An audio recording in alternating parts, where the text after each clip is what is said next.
My Giants don't look, terrible. Giants don't look good. My Mets don't look good. I'm not sure if my Knicks are going to make a trade, so I'm terrible.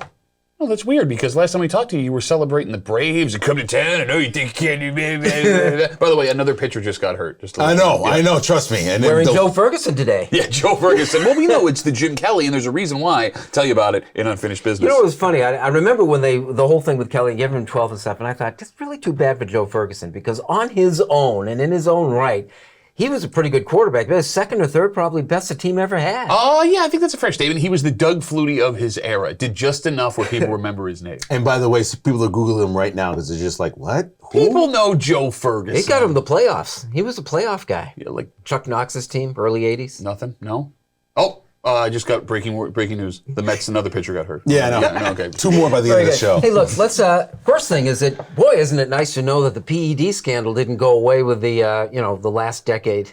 Nor the circus that goes around the storytelling of how the person got caught with the PD. Fernando Tatis. I don't know what to say about this whole situation. I just know that I've learned a lot about ringworm. I've learned a lot about what treats it and what doesn't treat it. I also learned a lot about the players possibly being injured even though they have multi-million-dollar contracts and shouldn't be on motorcycles, i.e. we've seen that terrible story happen many, many times before. But I'll leave that alone. I'm a little bit concerned here because this is an 80-game suspension. This will follow Tatis for the rest of his career. We all know that. But I feel bad that there's so many different people trying to defend him, and the Padres are in a spot where we just acquired a great player, and I feel terrible for the San Diego Padre fans because you're going to have to get your Fernando Tatis bobblehead another day. Yeah, they canceled bobblehead days. Look, the guy's got the world on a platter.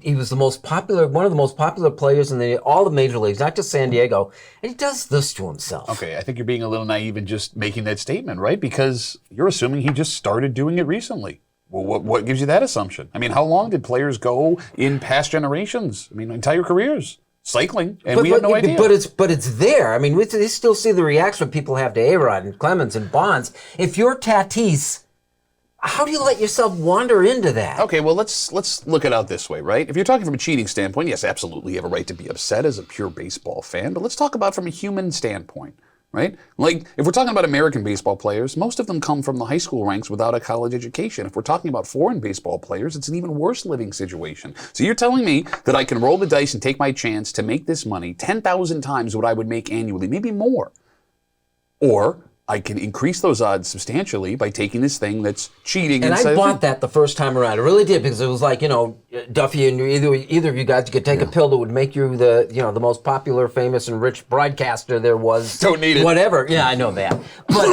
But we've seen what happens to these guys. It's like the second generation should not be making these mistakes, in my mind. Well, Tatis, look at his bank account now. He got caught after he signed his contract, right? So who's the idiot? Well, you can call him a cheater all you want. He will drive by you in his Lamborghini on the way to his entire family who's taken care of for the rest of their lives while you yell cheater at him. And guaranteed contract on top of this. This does bring into question now, what do you do with players that may have used some sort of stuff and now the second half of their career is, well, we know you used something, so let's see if you live up to those real numbers. It's going to be a lot of pressure on this kid to perform well over the next few years, and a lot of players that get caught, whether it's the spider tack or something else that gave them the advantage, i.e. Garrett Cole, if there's something to the fact that they had the advantage when they were signing that contract. Well, and that's just it, right? If he comes back and he's able to perform the way that he performed before the thing, okay, then your argument of why did you fall into it or how did you make this mistake, that's valid. If he comes back and falls off a cliff, well, then you have your answer as to the ethical question that you ask in the first place. I know, because Tariq told me, did you know before last week that ringworm was not an actual worm? My wife is a dermatologist, so yes, but I would understand why you guys would not get that. No, he did. I didn't. Yeah. So it's like, am I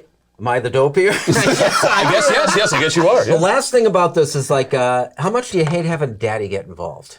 A former major leaguer himself. Yeah, I mean, I get it though, right? Like, look. Who else is going to defend him at this point, right? You're going to have fans running their mouths. You're a parent. You know when you see your child against the ropes, and maybe he isn't totally in the loop as to what's going on either. It's a natural knee-jerk reaction to defend your kid. I will say this, though, the fact that this is a young man, this is his career, you got to take it, and I will say this, if he was able to come out and admit that he made a mistake, and I think he's so